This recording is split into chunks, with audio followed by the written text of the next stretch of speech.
Nous sommes au Webcom et je me suis intéressé particulièrement à des conférences qui portent sur la crise comme facteur d'innovation. Et puis, comme la tienne portait un peu là-dessus, pas directement, mais presque, j'aimerais ça qu'on en parle. Bien, oui. C'est que dans toute crise, il y a des opportunités. Je pense qu'il faut le voir de cette manière-là. Je ne pense pas être le premier à le dire, mais c'est vrai qu'une crise veut quand même dire qu'il y a des changements de pouvoir, donc des changements structurels qui fait que le pouvoir est transféré à un autre endroit. Peut-être le but, c'est de se retrouver à ce nouvel endroit.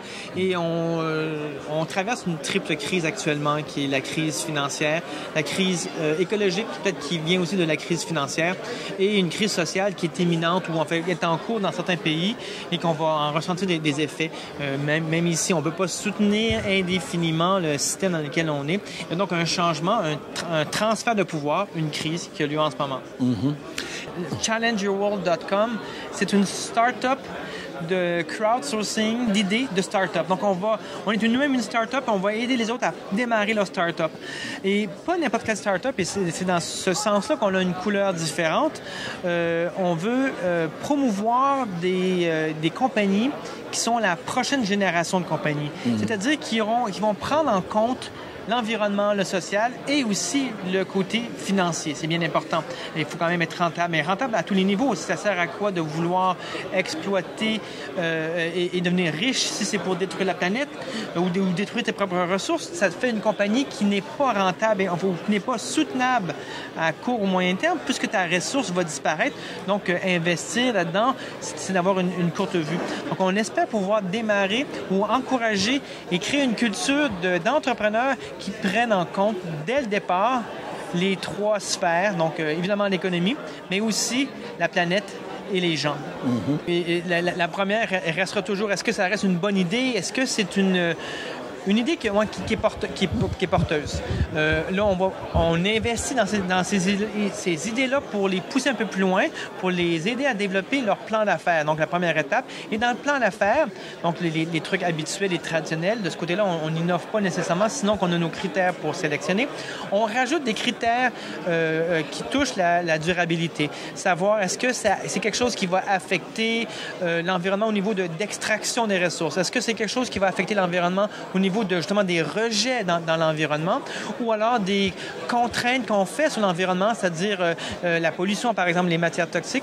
Et le quatrième critère, ce serait est-ce qu'au niveau social, on n'empêche pas les gens de pouvoir atteindre des buts, atteindre leur propre but de se nourrir et de vivre convenablement. Parce qu'on des fois, on n'y pense pas, mais si on base notre compagnie sur des matières qui coûtent pas cher ou les matières fabriquées qui coûtent pas cher faites à l'étranger et que là-bas, on les paye 1 sou ou 2 sous de l'heure, mais on les empêche, eux, d'atteindre un certain bien-être que nous, on s'autorise pour nous. Mm-hmm. Les projets qui vont, parmi ceux qu'on va recevoir, on va favoriser ceux qui vont même régénérer. Parce qu'on n'est même plus rendu, je pense, à juste mettons, bien faire, il faut faire plus pour pouvoir régénérer la planète et le social. Puis je crois que c'est aussi une question d'opportunité.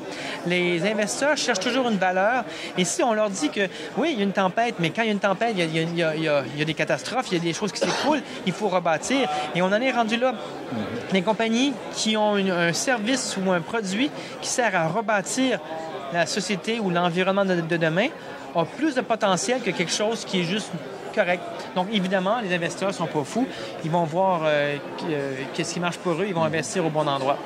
Puis, qu'est-ce que vous allez faire pour rejoindre les investisseurs intéressés éventuellement? Mais en fait, c'est déjà tout géré. C'est pas quelque chose d'ouvert. C'est pas comme on trouve les idées puis après ça, on cherche les investisseurs. Il y a déjà des investisseurs qui sont derrière ça. Tout un pool d'investisseurs qui sont ensemble, qui ont tous leurs propres fonds et ils font déjà affaire ensemble. Et nous, ce qu'on leur permet, c'est d'agrandir le cercle d'idées ou le bassin plutôt d'idées intéressantes pour eux. Donc, c'est déjà un groupe qui se retrouvait là puis qui va peut-être un groupe d'investisseurs qui va peut-être grossir aussi parce que quand nous, notre bassin va devenir de plus en plus grand, on va peut-être avoir des des bancs d'idées, finalement, qui peuvent ne pas les intéresser, mais eux, ils vont quand même les conserver en disant « C'est super intéressant, nous, on ne s'y connaît pas, mais nous, on sait qui aller voir, ils vont peut-être aller voir un autre groupe d'investisseurs. » Donc, actuellement, ce n'est pas un problème, les investisseurs sont déjà tous derrière. Si j'ai bien compris, le système va permettre de sélectionner les meilleures idées. Et puis, à partir de ça, est-ce qu'on... Vous avez une façon qui permet d'enrichir ces idées-là si elles ne seront probablement jamais parfaites en partant? Et tout à fait. Nous, on dit au fond, croyez en vos idées les plus folles et c'est ce qui compte. C'est une idée folle qui, à mon avis, qui peut permettre de passer à autre chose, d'aller au-delà. Effectivement, dans un premier temps, ce n'est une idée. Techniquement, c'est une fiche, au fond, où il y a un titre et un résumé de l'idée et une photo ou une vidéo. Et c'est vraiment on doit pouvoir, et c'est la première chose d'une idée, c'est là que le côté entrepreneur est assez important, c'est on doit séduire. Si l'idée a l'air intéressante, là, on va plus loin. Et là, nous, on a un système de concours où le public peut participer et faire monter les idées qui plaisent. Donc, il peut y en avoir peut-être une dizaine, une centaine. Nous, parmi les 10 meilleurs selon le groupe, on va en prendre 3 qu'on juge qui sont porteurs, qui sont des idées qui sont porteuses. On va communiquer avec la personne en disant, mais écoute, est-ce que tu y crois? Est-ce que tu serais prêt d'aller de l'avant? Et là, le prix sera décerné à cette idée-là parce qu'on sent qu'elle est bonne, elle est bien présentée et elle a du potentiel. Et ensuite, à côté, on travaille avec eux. Enfin, plutôt, lui va travailler de son côté puis revenir reposter son idée en cours de route qui aura évolué. Et nous, on va ouvrir un deuxième volet après où on va pouvoir déposer les plans d'affaires. Donc, là, on était à un bout du spectre, les idéateurs, ceux qui sont au tout début. Et ensuite, à l'autre bout du spectre, c'est ceux qui ont déjà un plan quasi final où on sait bien qu'un plan d'affaires n'est jamais final, mais au moins un point de départ pour aller chercher d'autres investissements. Et ça, c'est le deuxième concours qu'on va faire 2 fois par année avec des conférences et un gala pour présenter les 2 meilleurs business plans, les 2 meilleurs plans d'affaires qui vont recevoir un financement traditionnel pour aller plus loin, justement. Est-ce que vous pensez qu'il y a des chances que les idées qui plaisent à la foule vont être les mêmes qui vont plaire aux investisseurs? Bien, c'est même pas un pari, c'est quelque part une certitude. Essayez d'imaginer que vous dites à un investisseur, cette idée-là vous plaît pas, là, mais savez-vous qu'il y a eu 1000, 10 000, 15 000 votes en une journée, une semaine, un an? Pour eux, ils vont dire « Wow, il y a un potentiel ». Et c'est la même manière que dans les médias, qu'on voit souvent, une émission va être populaire. S'il y a eu 1000 courriers envoyés ou 1000 courriels envoyés ou tant de manifestants, on en déduit que dans la population, il y a un certain intérêt. Donc, c'est une valeur en soi qu'on rajoute pour l'investisseur en lui disant « Voyez-vous, l'idée, elle peut ne pas vous plaire, mais voyez, il y a une caractéristique supplémentaire. De là, ensuite, l'investisseur, il fait ce qu'il veut.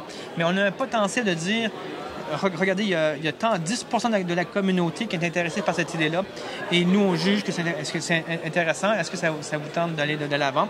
Au pire, lui, il ira peut-être voir d'autres investisseurs ou des partenaires pour pouvoir l'assister sur peut-être un territoire qu'il connaît moins, mais avoir l'appui d'une communauté, c'est une valeur supplémentaire, mais ce n'est pas une valeur décisive, je vous l'accorde. OK.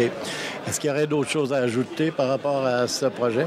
Bien, sinon que c'est effectivement une niche. Je ne pense pas qu'on a inventé ce système-là en soi. Le crowdsourcing existait avant nous. L'idée de promouvoir une idée, de donner un concours, ça existait. Nous, on offre la possibilité enfin de dire qu'on peut faire une idée qui a du sens. Parce qu'une idée, c'est correct, mais une idée qui prend en compte le futur, c'est encore mieux. Et on espère pouvoir créer cette communauté de gens qui sont autant des idéateurs que des supporters qui vont dire « J'ai le goût de faire quelque chose, mais peut-être que moi, j'ai pas d'idée. Mais je veux peut-être exprimer mes besoins. » On a un module qui permet d'exprimer des besoins, juste pour ceux qui ont le goût de je dis, mais j'ai pas d'idée, mais voici ce que je pense que vous pouvez faire pour justement entraîner, faire marcher cette courroie-là pour qu'on puisse sortir de la boue dans laquelle on est rendu. Merci.